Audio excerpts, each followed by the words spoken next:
ഗൗരവ് സഞ്ചിയിൽ നിന്നും ഒരു വലിയ തകിട് പുറത്തെടുത്തു.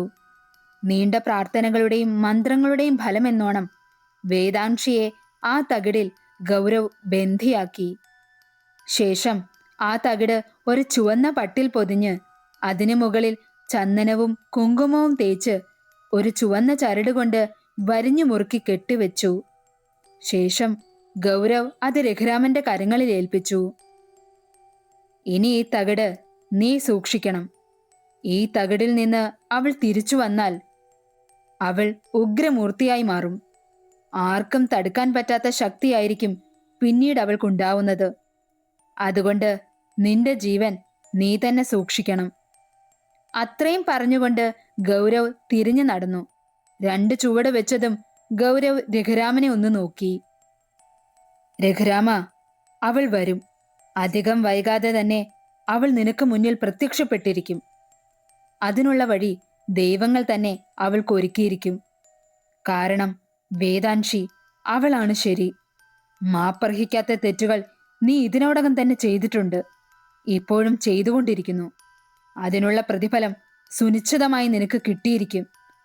പ്രപഞ്ചം മുഴുവൻ അവൾക്ക് കൂട്ടായി വരും. അതുകൊണ്ട് നീ കാത്തിരുന്നോ. ഇനി നിനക്ക് അവൾ നൽകാൻ പോകുന്നത് അതികഠിനമായ ശിക്ഷയായിരിക്കും. ഇന്നു മുതൽ നിന്റെ സർവനാശം ആരംഭിച്ചിരിക്കുകയാണ് രഘുരാമ. അത്രയും പറഞ്ഞുകൊണ്ട് രഘുരാമൻ ഒരു പുഞ്ചിരിയെ സമ്മാനിച്ച് ഗൗരവ് നടന്നു നീങ്ങി. രഘുരാമൻ തന്റെ ഉള്ളംകൈയിലിരുന്ന ചുവന്ന പട്ടിൽ പൊതിഞ്ഞ തകിട് ആശങ്കയോടെ നോക്കി. ദ്വാരക എന്ന തറവാടിനോട് ചേർന്ന് ശ്രീകോവിലിന്റെ രൂപഭംഗി അനുകരിച്ച് ഒരു കുഞ്ഞു ക്ഷേത്രം രഘുരാമൻ അവിടെ കെട്ടിപ്പൊക്കി. വേദാൻഷിയുടെ ദുരാത്മാവ് ഈ നാട്ടിൽ നടക്കുന്നുണ്ടെന്നും അവളുടെ ജീവൻ അപഹരിച്ചതിന്റെ പ്രതികാരമായി ഈ നാടിനെ അവൾ നശിപ്പിക്കുമെന്ന കള്ളങ്ങൾ ഇതിനോടകം തന്നെ രഘുരാമൻ നാട്ടിൽ പാട്ടാക്കിയിരുന്നു. അതിന് പരിഹാരം താൻ കണ്ടുവെന്നും അവളെ ബന്ദിയാക്കിയെന്നും രഘുരാമൻ ദ്വാരകയിൽ അറിയിച്ചു. നാട്ടുകാരുടെയും ദ്വാരകയിലുള്ള മറ്റു കുടുംബാംഗങ്ങളുടെയും അപേക്ഷയിൽ ഗോവർദ്ധനൻ തിരുമേനി തന്നെ അവളെ ബന്ദിയാക്കിയ തകിട് മന്ത്രോച്ചാരണങ്ങളുടെയും തന്ത്രക്രിയകളുടെയും അകമ്പടിയോടെ അവിടെ പ്രതിഷ്ഠിച്ചു. ശേഷം ഗോവർദ്ധനൻ തിരുമേനി ദ്വാരകയിൽ കബഡി നിരത്തി. ആകാംക്ഷയോടെ പ്രാർത്ഥനയോടെ ദ്വാരകയിലെ എല്ലാവരും തിരുമേനിയുടെ മുന്നിൽ നിൽപ്പുണ്ടായിരുന്നു.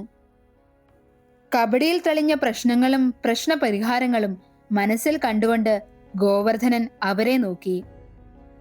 ഒരു കാര്യം നിങ്ങൾ ഓർത്തിരുന്നോളൂ, നിങ്ങളെ അവൾ ഒന്നും ചെയ്യില്ല. അതിന് നിങ്ങളുടെ വേദാൻഷിക്കാവില്ല. പക്ഷേ നമ്മുടെ മന്ത്രവലയത്തിൽ നിന്നും അവൾ മോചിതയായാൽ പിന്നെ അവളെ ആരും തടയരുത്.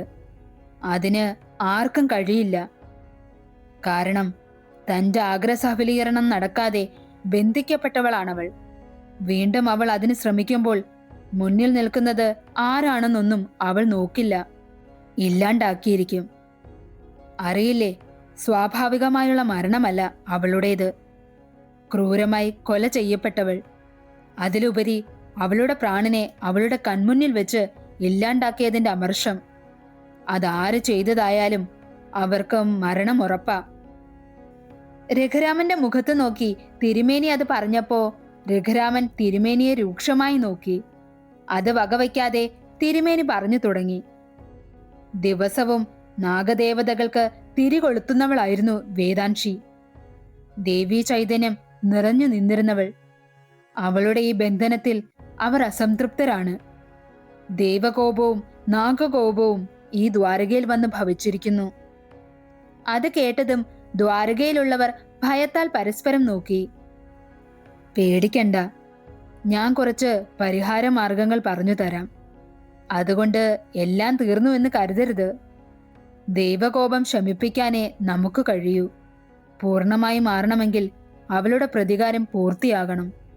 അതിനാണ് ഞാൻ പറഞ്ഞത്, എന്നെങ്കിലും എപ്പോഴെങ്കിലും അവൾ മോചിതയായാൽ അവളെ തടയരുത് എന്ന്. ആവശ്യമനോഭോക്തവ്യം കൃതം കർമ്മ ശുഭാശുഭം. മനുഷ്യൻ ചെയ്ത നല്ലതും ചീത്തയുമായ എല്ലാ കർമ്മങ്ങളുടെയും ഫലവും അവൻ നിർബന്ധമായും ഒരിക്കൽ അനുഭവിക്കേണ്ടതായിരിക്കും. ചുരുക്കി പറഞ്ഞ, ചെയ്ത കർമ്മത്തിന്റെ ഫലം ഒഴിവാക്കാൻ ആരാലും കഴിയില്ല എന്നർത്ഥം. രഘുരാമനെ ഉന്നം വെച്ച് തന്നെ ഗോവർദ്ധനൻ തിരുമേനി പറയുമ്പോൾ അവൻ വന്യമായ ഒരു ചിരി തിരുമേനിക്ക് നൽകി. അത് കാണെ തിരുമേനിക്ക് തന്റെ അമർഷം അടക്കി നിർത്താനേ കഴിഞ്ഞിരുന്നുള്ളൂ. പിന്നീട് പരിഹാരമാർഗങ്ങളെല്ലാം കുറിച്ചുകൊടുത്ത് ഗോവർദ്ധനൻ ദ്വാരകയിൽ നിന്നും ഇറങ്ങി തിരികെ ചെങ്കോട്ടമനയിലേക്ക് എത്തിച്ചേർന്നു. അച്ഛൻ ആരോടും ഒന്നും പറഞ്ഞില്ല അല്ലേ? ഗൗരവ് തന്റെ അച്ഛന്റെ മുന്നിൽ വന്ന് നിന്നുകൊണ്ട് ചോദിച്ചു. ഗോവർദ്ധനൻ ഇല്ലെന്ന് തലയാട്ടുക മാത്രം ചെയ്തു. പക്ഷേ അത് പറയണമായിരുന്നു. അവൻ ആരാണെന്ന് എല്ലാവരും അറിയണമായിരുന്നു. ദേഷ്യത്തോടെ അവൻ പറയുമ്പോൾ തിരുമേനി അവനെ ദയനീയമായി നോക്കി. മോനെ, രഘുരാമൻ തന്നെയാണ് അവളെ ക്രൂരമായി കൊല ചെയ്തത് എന്ന് പറയാൻ എന്റെ നാവ് ചലിച്ചില്ല. അങ്ങനെ ഉണ്ടായാൽ സത്യങ്ങൾ മറച്ചു വെച്ചുകൊണ്ട് രഘുരാമനെ സഹായിച്ചതിൽ ഈ നാടും നാട്ടുകാരും ഈ മനയിലേക്ക് ഇരച്ചു കയറും. നമ്മുടെയും നമ്മുടെ ഇല്ലത്തിന്റെയും അഭിമാനം നഷ്ടമാകും. അത് സംഭവിച്ചുകൂടാ. എനിക്കറിയില്ലായിരുന്നു. അവൻ ഈ മുറ്റത്ത് വന്ന് രക്ഷിക്കണമെന്ന് പറഞ്ഞപ്പോ ഞാൻ കാരണം ചോദിച്ചിരുന്നു. പക്ഷേ അതിവിദഗ്ധമായി അവൻ എന്നെ ചതിയിൽ വീഴ്ത്തി. അവനെ ഞാൻ രക്ഷിക്കാമെന്ന് വാക്കും കൊടുത്തു. അതിനുശേഷമാണ് വേദാൻഷിയിൽ നിന്നുമാണ് അവനെ രക്ഷപ്പെടുത്തേണ്ടത് എന്ന് ഞാൻ അറിയുന്നത്. അപ്പോഴും നടന്നതൊന്നും അവൻ എന്നോട് പറഞ്ഞിരുന്നില്ല. പിന്നെ എല്ലാം നാം അറിഞ്ഞു. പക്ഷേ എനിക്ക് ഒന്നും ചെയ്യാൻ കഴിയാത്ത അവസ്ഥയായി മാറിയിരുന്നു. തിരുമേനി ഗൗരവന്റെ അടുത്തായി വന്ന് നിന്നു. അവന്റെ ഇരു കൈകളും തിരുമേനി കൂട്ടിപ്പിടിച്ചു. ഗൗരവ് തന്റെ അച്ഛനെ നോക്കി. എനിക്കറിയാം, നീ വേദാൻഷിക്ക് വേണ്ടിയാണ് എല്ലാം ഉപേക്ഷിച്ചത് എന്ന്. നിന്റെ മനസ്സിലെ മോഹങ്ങൾ ഞാൻ അറിഞ്ഞിരുന്നു. അതുകൊണ്ട് തന്നെയാണ് ഒന്നിനും ഞാൻ എതിര് നിൽക്കാഞ്ഞതും. പക്ഷേ അവളുടെ വിവാഹശേഷം നീ സ്വയം നീറി ജീവിക്കുകയാണെന്ന് മനസ്സിലായതും എല്ലാം നീ അറിയണമെന്ന് എനിക്ക് നിർബന്ധമുണ്ടായിരുന്നു. അതിനു വേണ്ടിയാണ് നിന്നെ ഞാൻ അവിടേക്ക് പറഞ്ഞയച്ചത്. നിറകണ്ണുകളോടെ ഗൗരവ് തന്റെ അച്ഛനെ നോക്കി. അവളെ കണ്ട ആ നിമിഷം ഞാൻ അത് മനസ്സിലാക്കിയിരുന്നു അച്ഛാ. എല്ലാം മറക്കാൻ ഞാൻ ശ്രമിക്കുന്നുണ്ട്. പക്ഷേ ഇതുവരെയും അതിന് സാധിക്കുന്നില്ല. അറിയാം, അവൾ നിന്റെ ഹൃദയത്തിൽ അത്രമേൽ ആഴത്തിൽ പതിഞ്ഞു പോയിരുന്നു എന്ന് എനിക്ക് അറിയാമായിരുന്നു. മോനെ, അവൾ ഇന്ന് ഈ ലോകത്തില്ല.